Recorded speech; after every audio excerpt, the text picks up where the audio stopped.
What product is a massive scam that everyone buys into? Story 1.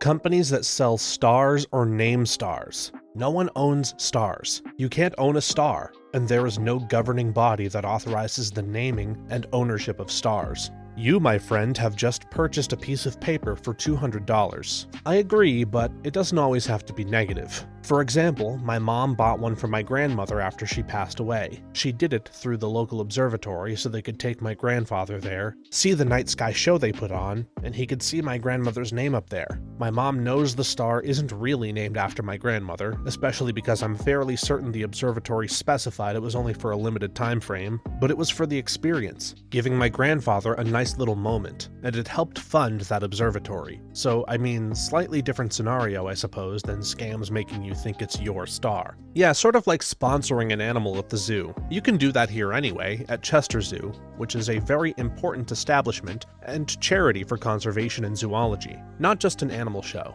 By sponsoring the animal, you donate to the zoo, and there will be a small sign near their enclosure that you sponsored them. Lots of people seem to do it in memoriam, and it's a nice idea. In that same vein, that company that was selling lordships may as well just take your money directly to your bathroom and flush it down the toilet. ETA, to the handful of people who've replied saying they bought these as a fun gag, that's of course perfectly fine. Everyone is entitled to spend their money on a silly fun thing once in a while. For the handful of people who have said that the companies selling these titles are actually doing amazing things for the environment, greenwashing is also a scam. You got scammed. Twice. Story 2. Those e-commerce guys that sell their guru courses on how to make 10K plus a month. The get-rich-quick online classes industry is super scammy and meant to con low-impulse control buyers. I was laid off when the pandemic hit in 2020, was unemployed for 9 months, had used up all of my savings and unemployment, and started pulling from my 401k to feed my family. It was a rough time. During that time, out of desperation, I enrolled in a class that taught people how to make those get-rich-quick classes online. I knew nothing about the industry, but it seemed legit, and there are some people, very few as it turns out, making huge money doing it. The community was welcoming and super supportive, and I had nothing else to do with my time, so I jumped in and worked like mad for 3 months. In the end, I had earned very little money but gained a ton of insight into the industry. To summarize, they make money in 2 ways. A. Selling digital products like DFY, done for you, sales funnels, and PLR, private label rights, books and videos, and B. Selling get-rich-quick online classes. The products are the absolutely lowest quality garbage you can imagine, and the courses don't teach anything you can't learn in a couple of hours of online research and wouldn't make you any money anyway. They're all called shiny objects, and most of the effort that goes into creating them is done in the sales page and ad copy, and they're hyped by Billy Mays-style self-promoters as if they're the best things since the wheel. It's all a ploy to sucker low impulse control people into buying crap they don't need and will likely never use. I know some people reading this will say, duh, but honestly I knew absolutely nothing about the industry when I started, and again was desperate. I consider the money I spent in that class well spent only because of the life lesson I learned. I have an old coworker who does this crap, basically selling classes on how to be more social and how to get people to pay for the advice. I ended up with a narcissistic man for a bit who was a 53-year-old trying to teach younger people how to melt the Seattle freeze. Basically, Seattle is known for being a hard city to make friends, so that is what the Seattle freeze is. No one showed up for his dumbass seminar at a hotel conference room in a trendy neighborhood with lemon bars and coffee. He wasted thousands of his dad's dollars to host this crap show. His dad popped his head into the room, saw his son parading back and forth and hosting it anyway, and shook his head and left. It could have been an Onion article. Area man hosts workshop to melt Seattle freeze. No one shows up. This narcissist also participated in other scammy things in this post. It's embarrassing. I'm so glad he is not in my life anymore. Never pay to listen to someone who makes their money by telling you how to make money. I've always been beyond the regular skeptic when it comes to that crap, but the few people I love are extremely ambitious and dragged me out to an event run by these grifters who have literally made their name by telling people how to make money. You go to the event and get excited by what they're saying. They basically make you pretend to be excited. Then, oh no, they can't tell you the whole secret about how to make all this money in this gathering. You need to buy their DVD that gives you the full picture even though you paid money to be at this event, to listen to these frauds and how to make money. I was pushed and belittled by my wife and best friend before and during the first half of this event. By the end, they absolutely recognized it was all a complete scam and apologized to me. I'm just happy they didn't dump more money into that nonsense, but unfortunately there were a lot of people there who forked over their money to these complete con men. Story 3. Credit monitoring. They set up a system where false information can ruin your life and then charge you to know when it happens so that you can get on top of it before the damage is done. And on top of that, when they leak the personal information of hundreds of millions of people because their security sucks, their punishment is to give you their service for a short period of time for free, despite the fact that your information being out there means you'll need to pay for it after that free period ends. It's a modern-day digital version of the mobs. It would be a shame if your house burned down. Let us help protect it. Extortion racket. They've convinced the world that our identities are being stolen rather than what they really are. Financial institutions are being defrauded, and they've shifted the burden for their problem onto us. That whole credit score system is insanity from a non-American point of view. How can you even want people to take on loans and pay more to be able to prove that they can pay for things? Such things should be not part of a mortgage/loan application. It's entirely backward. Credit card companies act like they have a unique feature when their cards are compromised that you only have to pay $50. It's the law, not a feature of a particular card. I knew many people in technology when banking was going online. Each of them would complain about how their bank had near zero security and they were getting hacked almost daily. But they made so much more profits by cutting down labor and moving away from new brick-and-mortar locations, they just kept going. It took most of them more than a decade or more to have any meaningful security. Pretty much the same thing happened when ATMs rolled out. The goddamn Shoreline Community College got hacked last year by ransomware thieves and they paid them off. It screwed up 2/4 of classes. The thieves have all our critically important data. And of course, we were offered BS credit monitoring. Screw that place so hard. I have 4 classes left to get a degree there, and you know what? I give up. I hate them so much. I hope the hackers are former students that the school pissed off. Paying off ransomware attacks is much more common than you think. It definitely made a bunch of us reassess our career choices. Ransomware is where it's at. I think the school was running on Cabal, and the IT guys were 2 middle-aged men everyone hated, who were stuck in their ways and arrogant as hell. Picture the boomer guys who have had a bushy mustache and aviator glasses since high school in the 70s. They kind of had it coming, as big untouchable jerks who were lazy and getting away with doing a whole lot of nothing. Whenever we were trying to get them to change web pages for classes and clubs, they wouldn't do it. There are faculty still listed who retired like 15 years ago. They would always say it just can't be done, it's too hard. Maybe it was, I don't know, but God, everyone hated them. So yeah, kids, screw getting an associate's degree, learn Cabal, or learn ransomware hacking. Story 4.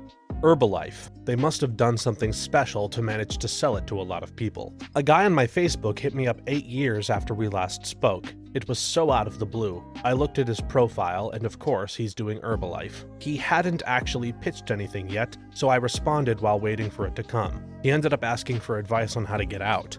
This is a massive first world problem. I had to change my physical therapist because she just would not stop with the Herbalife ads. I was there for massage and therapy, not to buy dog crap supplements. Shame as well. She was a hell of a masseuse. Myself and a couple of friends went to Krakow recently for a weekend, and were taking the piss out of some people in Herbalife t-shirts we saw on the plane. I hadn't heard of it in years, so it seemed funny seeing people rocking the logos. Then we saw a couple more walking around the city, and we're thinking, does everyone love Herbalife in Poland or something? Fast forward a few hours and we're sitting down for dinner in the evening. We're literally surrounded by tables of nothing but people in Herbalife merch. Bags, shirts, caps. There were hordes of them everywhere. Turns out there was some huge convention on, but the progression was hilarious. I had a similar thing with Toyota Priuses in Mongolian. We got out of the airport and I said, I swear I just saw 3 white Toyota Priuses in a row, thinking it was just some wild coincidence. Turns out it's one of the most popular cars there, and they make up something like 10% of the cars in the country.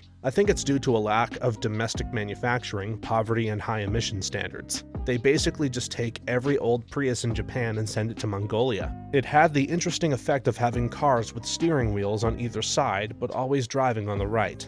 Story 5. Diamonds. I believe I recently saw an ad for Curiosity Box, made by Michael from Vsauce, that has an hourglass filled with crushed diamonds to show you how their value is only what people make it to be. Nobody would want to pay for crushed diamonds, but a carefully cut one can be worth millions.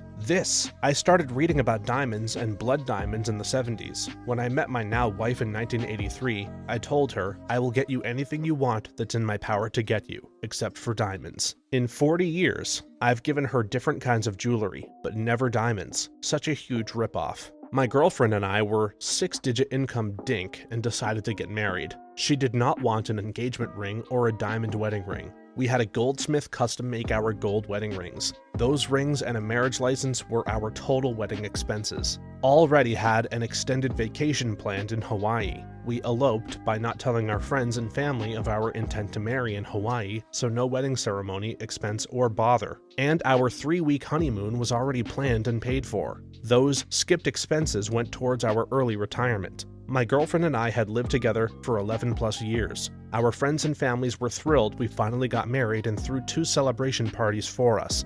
Story 6.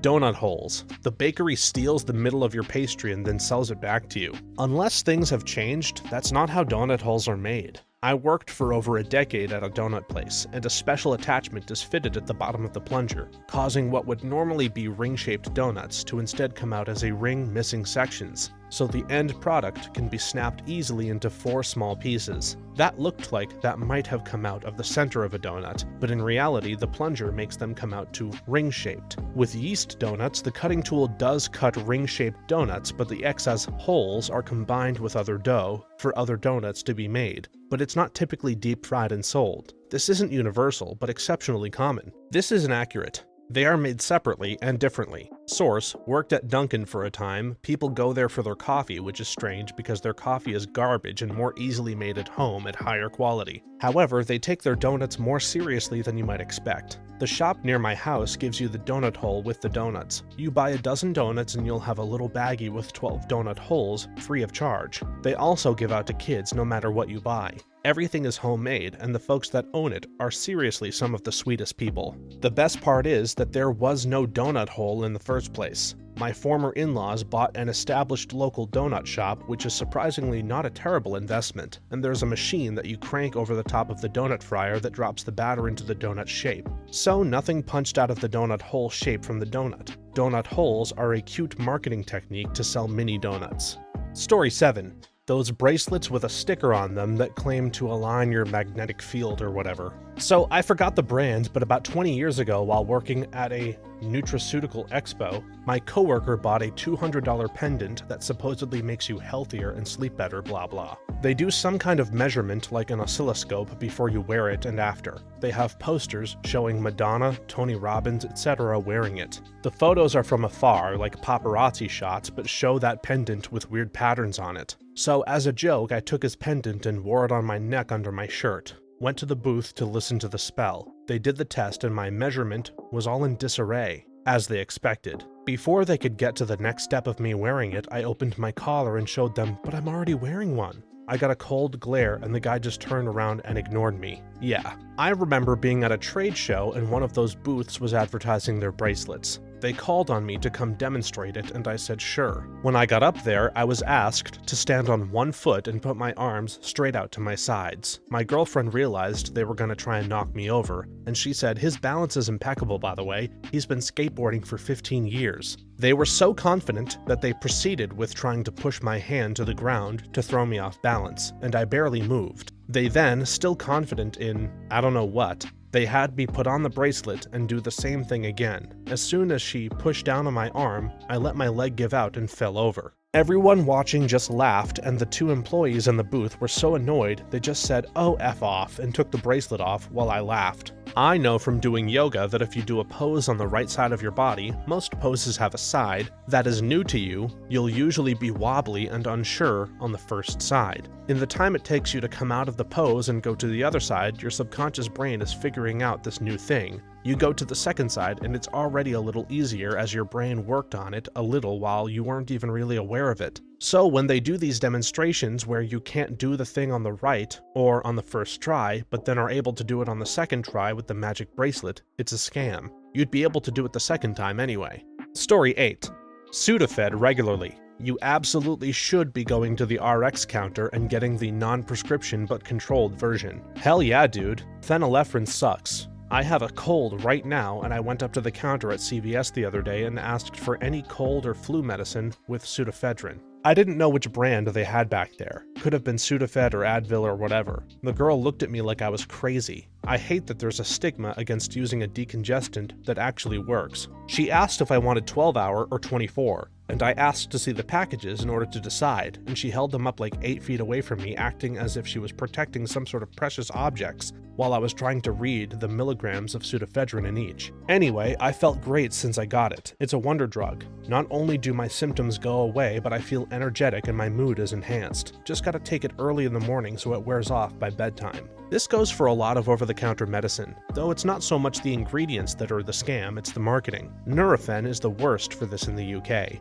Their latest product is Nuromol, Dual Action Relief. It's big, it's expensive, it has only to be used after trying ibuprofen or paracetamol, in big red writing across the top. What is it? Paracetamol and ibuprofen together. The same combination any normal person would use. Their pain was worse than usual, a few pills of generic paracetamol and ibuprofen together, but double to triple the price. The pharmacy counter is indeed the only place you'll get the safe but strong ingredients. For pain, it'll be a combination of ibuprofen, paracetamol, and codeine. For coughs and flu, it'll be syrups containing dextromethorphan, the proper counter-grade decongestant. For allergies not responsive to OTC antihistamines, or for severe cold and flu needing a stronger touch, it'll be medicines containing promethazine or less commonly diphenhydramine, 2 sedating antihistamines. Often, the non-counter OTC versions can get the job done, but rarely contain ingredients strong enough to make an immediate difference, basic painkillers aside.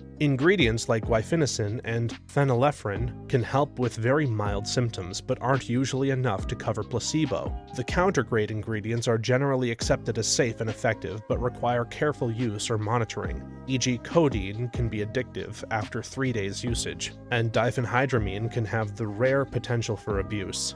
Story 9.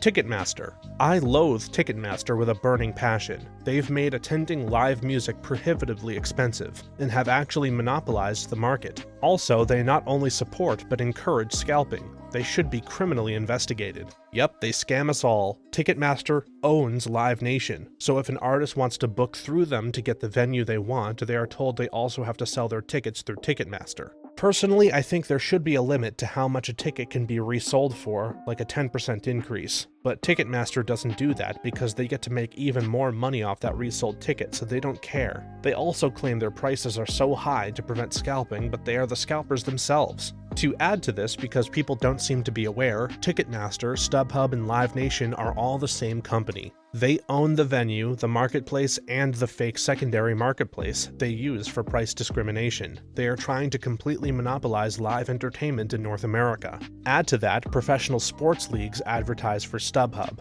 They're literally telling their fans to go buy tickets from scalpers. I realize not all tickets on StubHub are from scalpers, but it seems like most are. I think all the scalpers on StubHub are actually just Ticketmasters in disguise. I can't prove it, but they control every aspect of ticket sales and resales. It simply doesn't make sense that they would allow actual scalpers to eat their lunch. Here's the thing they won't tell you though. The entire live music industry is funded by Ticketmaster's scummy crap. All those extra fees on top of that ticket price, Ticketmaster isn't pocketing that purely for themselves. The artist, their management, the venue, the promoter, everybody is getting a cut from that. It's baked right into the contracts. Ticketmasters are just the ones who are willing to play the part of the heel on behalf of the entire industry. You're 100% right to be outraged, just don't think that Ticketmaster alone is the problem. Oh, also, most alternative ticketing systems are also owned by Ticketmaster/Live Nation.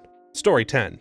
Insurance. I'm not talking about medical, house, or vehicle insurance, but insurance on electronics, appliances, etc. Yes, check your policy, people. See what you are actually covered for. If you've got tiles, you don't need carpet protection. I'm always shocked when there's a natural disaster and people aren't covered with broken windows or whatever else is damaged. We were told the extra cover on a brand new fridge didn't include the plastic drawers. It was seriously falling apart. Brittle plastic. That's a cosmetic issue, apparently. We have had to buy a new fridge because all the drawers in the freezer, the drawers attached to the door, etc. were broken, and the replacements were so expensive a new fridge was cheaper. Did not get the extra cover this time because it's BS. It depends. I pay a little less than $200 per year to insure $15K of camera gear. I'll gladly pay that to not have to shell out a couple of grand for a replacement lens if one is broken or stolen. Most, but not all. We got an LG CX on sale at Best Buy and decided to get the 5-year coverage on it. Was maybe $300 on a TV that had an MSRP of $2,500 at the time. Fast forward 2 years, line of dead pixels. Tech came out, put it in for a panel replacement, and insurance decided the cost of replacing just the panel wasn't worth it and offered 1. A straight replacement, 2. A credit to apply to ordering a new TV to replace it during that phone call, or 3. A refund to our account. We paid $1,800 plus tax for the CX, so probably worth roughly $2,250 with the warranty all in. They refunded it based on the MSRP of the TV at the time we bought it. Brand new LG C2 with a 5-year warranty for free. Story 11. Crystals. I love crystals in a geological way, but they don't heal crap. I like what Aldous Huxley had to say about gems and crystals and precious metals in The Doors of Perception. I'm sure Reddit would actually hate to hear it because it just loves to take an anti-metaphysical, strictly material-focused, iconoclastic approach to everyone's symbolic and abstract ideas, whether it's individually derived or collectively through culture. We acknowledge the placebo effect is real and then call people idiots for using it as a tool to enhance their consciousness, and falsely accuse all of them to be doing it wrong to flex our own spiritual and conceptual supremacy. The truth is, when one inherits their grandmother's diamond wedding ring and keeps it in the family, they'll feel better than pawning it off and destroying its sentimental value. When the grandmother passed, one would have felt better going to that memorial service and having that collective ritual of grieving with others, as opposed to skipping it and going on with one's business, because the belief in an afterlife is stupid and religion and shared customs are dumb. Aldous described jewels as artifacts from the other world. They are created by the earth by processes so vast and beyond human comprehension, and have intrinsic values that make their physical appearance instinctively inquisitive and attractive to the human mind and senses.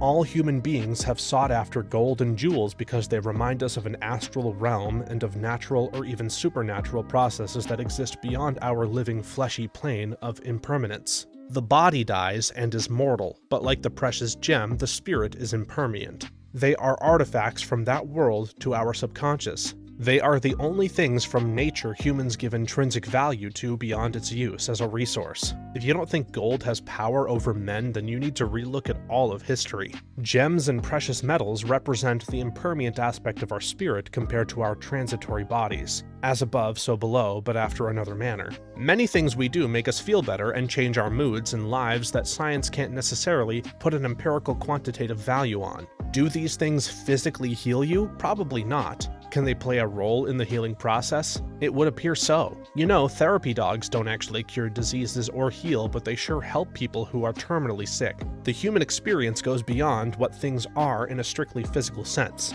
We sit there and spew symbols of illiteracy and remain oblivious to why all people do certain things, abstract customs and rituals, and then have the nerve to call those people stupid. Every single person that exists has their own set of dumbass superstitions others would find idiotic. Just look at modern sports and the rituals involved. But to be clear, I don't think rocks should be a replacement for actual medical treatment. There are obviously people who take their placebos too far and think it is the solution itself and not just a tool to aid the human consciousness. And here's where I have to agree with you. Humans do attach unnecessary meaning and false results based on their own internalized desires, and New Ageism is ripe with this stuff. Unfortunately, symbol illiteracy exists on both ends of the spectrum of beliefs. It affects empiricists and spiritists alike, and happens when people mistake the menu for the meal. I think scientific illumination is the only way for humans to see the world clearly. Rocks and gems are just another tool to enhance the human consciousness, like music,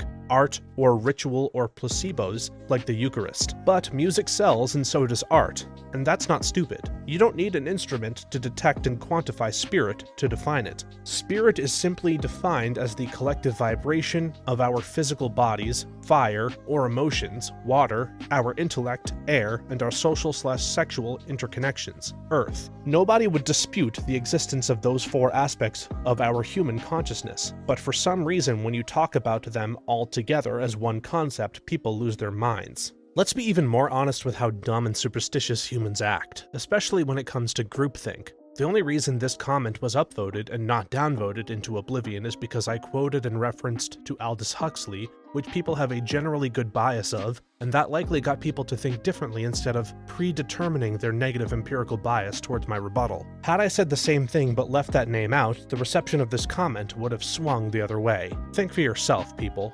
Story 12.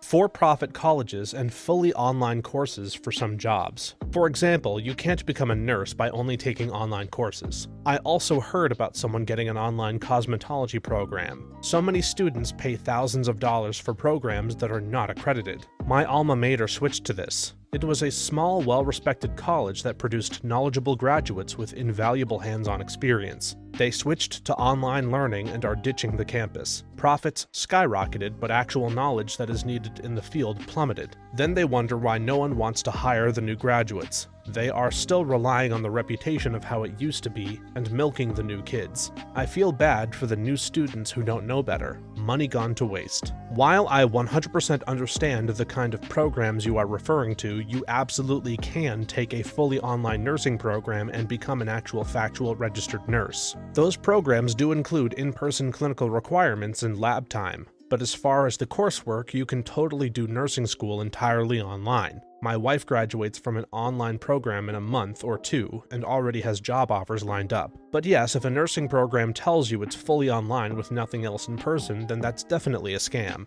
I'm a yoga teacher and have seen a lot of fully online yoga teacher certifications. I can't imagine anyone even passing an interview process without having gotten up in front of a class beforehand and truly practiced teaching, without having their own teacher physically walk them through proper alignments. It seems not only nonsensical but also dangerous if someone was put in front of a class with experience that basically equates to YouTube yoga. Story 13. Anything with the word detox in it. Teas, herbs, magic potions, whatever. My favorite are the foot pad things that suck the toxins from the soles of your feet. Your kidneys and liver are your detox. Doesn't matter what tea you drink. You can have the most epic detox of your life by simply undercooking the chicken. Does wonders for emptying almost every solid and liquid right out of your body, and cheap too. Have done this. Can confirm it detoxed the hell out of my body. I lost about 20 pounds in 10 days. During those 10 days, I was completely bedbound when I wasn't bent over the toilet bowl puking my guts out. But still, quickest and most effective weight loss technique of my life. 11 out of 10 would not recommend doing it again. Story 14. Printers and ink. I once needed new ink, but found the cost for it was higher than just buying a new printer, which came with new ink cartridges. Went home with a new printer that was actually better than the one I'd had in the first place. In theory, you could just do this every time you need new ink, then sell the used printer online to recoup some of the cost. BRB, gonna crunch some numbers on that. New printers come with starter cartridges that have significantly less ink than the full cartridges. You will be buying the entire kit far more frequently than you would have just bought ink refills. Also, inkjets that are cheap usually aren't worth using anyway. Worse at text than a B&W laser. Worse at images than a proper photo quality inkjet, etc. You really get the worst of all worlds while contributing to e-waste if you try to do this. Even B&W lasers come with starter toner, but if you're anything like me, that will last 5+ years anyway. Story 15. Stanley Cups. All this hysteria for an overpriced water bottle? I'm so confused about it, but at the same time, I wish I knew their secret to making people so wildly eager to buy their thing. I really need more people to buy my things. They got lucky with organic and paid influencer marketing to go alongside today's lifestyle and fitness, beauty, and wellness categories. They didn't start as the main product, but became a functional accessory, synonymous with IG and TikTok influencers. Also, the mass availability, Target and online made them accessible to everyone. Aesthetically pleasing is a main factor that has been cited lately, and I agree. But the crazy hype over the pink color. shaking my head while applauding their marketing team, and the dumb luck of a right place, right time product discovery, despite the Stanley Cup being around since 1913. Years ago, I did PR for a consumer electronics company that had a line of pastel-colored boombox type things in cool colors like bubblegum pink and mint green, and I told them I could promote them in women's magazines and fashion websites. And they kind of shrugged because no one cared, and the sales guy thought they were strange. Fast forward 6 months and they were everywhere, including NYT twice. Everybody thought I was a genius, but honestly, it was just that the colors popped and nobody had ever bothered to make personal electronics in those kinds of shades. Color works. A no-brainer. Story 16. The remote closer ads/influencers that claim they are making $10K a month. It's an MLM scheme, and the authorities should take action against these people fooling desperate people online for their hard-earned money. I mean, you can just add influencers in general. None of that lifestyle is sustainable, and it's basically selling your body to the highest bidding companies. They show you meal prepping cottage cheese dinners, restocking the fridge into 1,000 Rubbermaid bins, and vacuuming up Barbie hair before putting on a facial. How have they gotten so popular? Story 17. US health insurance. Biggest scam ever. Reminds me of the Seinfeld episode when he had a rental car reserved, but when he showed up to get his car, they didn't have any. Jerry said, "So you're really good at taking reservations, but you suck at honoring the reservation." With health insurance, it's, "So you're really good at taking our money, but you suck at actually covering anything." So many plans don't pay anything unless you run up over 6K in bills in 1 year. So not only do you pay $300 to $600 every month, but you also pay every single doctor bill too. Why the hell would I even bother being insured? Thanks for watching until the end. If you have a similar story to these that you would like to share with us, please leave it in the comments below. If you enjoyed this video, please leave us a like and subscribe. For more videos like this one right now, please stop by our channel. Thanks again, and see you next time.